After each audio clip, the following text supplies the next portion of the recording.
Hi friends, நம்ம வளகாப்பு பேக்ட்ராப்போட last பார்ட்டுக்கு வந்தாச்சு. எப்படியும் வந்துட்டு குத்து விளக்கோட சேர்த்து ஒரு மண் விளக்கும் வைக்கணும்னு சொன்னாங்க. இப்போ காற்று ரொம்ப அதிகமாக இருக்கிறதுனால மேலே வந்துட்டு இந்த மாதிரி கிளாஸ் ப்ரொடெக்ஷன் வர மாதிரி ஒரு மண் விளக்கு எடுத்திருக்கு. ஏன்னா ஒரு டைரெக்ஷனில் இல்லை, எல்லா டைரெக்ஷனில் இருந்தும் காற்றடிக்குது.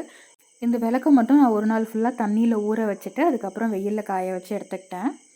இப்போ நாளைக்கு காலையில் ஃபங்க்ஷனுன்றதுனால பெருசாக ஒன்றும் பண்ண முடியல. அதனால் சிம்பிளாக ஏதாவது பண்ணிக்கலாம் அப்படின்ட்டு, ஈஸியாக ட்ரையும் ஆகணும், அதனால் சிம்பிளாக ஏதாவது பண்ணிக்கலான்னு சொல்லிட்டு நான் வந்துட்டு சைடில் மட்டும் வந்துட்டு ஃபுல்லாக பெயிண்ட் பண்ணிட்டேன். சைட்லேயும் கீழேயும் ஃபுல்லாக பெயிண்ட் பண்ணிட்டேன்.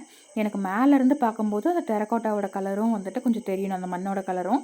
அதனால் சைட்லேயும் கீழேயும் மட்டும் பெயிண்ட் பண்ணியாச்சு. மேலே வந்துட்டு ஒரு சின்ன பார்டர் மாதிரி மட்டும் கொடுத்துட்டேன்.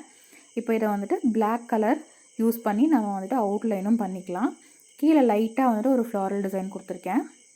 இதுக்கு நான் என்னென்ன மெட்டீரியல்ஸ் யூஸ் பண்ணேன் அப்படின்றதையும் சொல்லிடுறேன். இப்போ பெயிண்ட் அடிக்கிறதுக்கு பார்த்தீங்க அப்படின்னா நான் போரிங் பெயிண்ட் யூஸ் பண்ணியிருக்கேன். இது அக்ரலிக் போரிங் பெயிண்ட் தான். லிட்டில் பேர்டின்ற பிராண்டோட கலர்ஸ் தான் எடுத்திருக்கேன். இப்போ நான் வந்துட்டு 4 கலர்ஸ் யூஸ் பண்ணியிருக்கேன் டோட்டலாக. அண்ட் அவுட்லைனுக்கு பார்த்தீங்க அப்படின்னா பிளாக் அக்ரலிக் மார்க்கர் தான் யூஸ் பண்ணியிருக்கேன். இந்த கம்பெனியில் வந்துட்டு நான் ஆக்சுவலாக 3 இருக்க மாதிரி காம்போ ஆர்டர் பண்ணியிருந்தேன், கோல்டு, சில்வர், பிளாக்கு. பட் எனக்கு பிளாக் மட்டும்தான் செட் ஆச்சு. கோல்டும் சில்வரும் வந்துட்டு வந்த அன்றைக்கி ஒரு நாள் யூஸ் ஆச்சு, அதுக்கப்புறம் ஃபுல்லாக ட்ரை ஆகிடுச்சு. பிளாக் மட்டும்தான் நான் இன்ன வரைக்கும் யூஸ் பண்ணிகிட்ருக்கேன். ஓகே ஃப்ரெண்ட்ஸ், ஓவரால் வளகாப்பு செட்டப்போட அவுட்புட்டு எப்படி இருக்குது அப்படின்றத நெக்ஸ்ட் வீடியோவில் காமிக்கிறேன். பாய்.